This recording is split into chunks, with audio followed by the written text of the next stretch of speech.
मीरपुर माथेलो में आबपाशी ऐं ज़िले इंतज़ामिया पारां वाहन जे कपरनि ते अॾावतूं ड्राइण वारे अमल ख़िलाफ़ शहरियुनि ऐं समाजी धुरियुनि पारां प्रेस क्लब आॾो एहतिजाज कयो वियो। एहतिजाज में शरीक शहरियुनि तोड़े जदोजहद कमेटी जे अॻुवाणनि रमज़ान कलवड़, कमाल फ़कीर, नज़ीर शेख, अब्दुल गफ़ार ऐं ॿियनि जो चवणु हो त वाहन जे कपरनि ते आबपाशी अमलदारनि पारां ग़रीब माण्हुनि जे अझनि खे मसमार कयो पियो वञे, जेका संदन ज़्यादती आहे। हुननि चयो त 60 सालनि खां आबाद हिन महिल ग़रीब माण्हू खुलियल आसमान हेठि बेआरो मददगार बणियल आहिनि। उहे माण्हू आहिनि जेके 60 साल खां हिते रहाइश पज़ीर आहिनि ऐं उहे इन जो तालुक़ जेके आहिनि सभु मज़दूर ग़रीब तबिके सां तालुक़ रखण वारा आहिनि।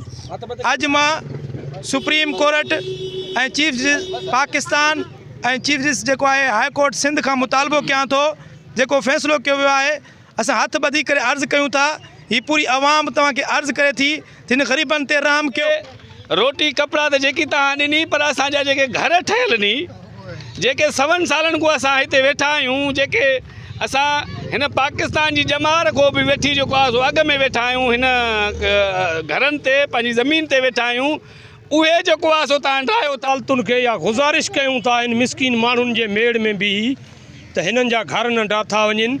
उनमें सिंध हुकूमत ऐं एरीगेशन जी जेको आहे सो सभिनी जेको आला हुकाम खे गुज़ारिश कयूं था त ग़रीब माण्हुनि जा घर न ठाथा वञनि। चीफ जस्टिस खे अपील थो कयां पियो त सिंध जो माण्हू मजबूर ऐं लावारिस आहे।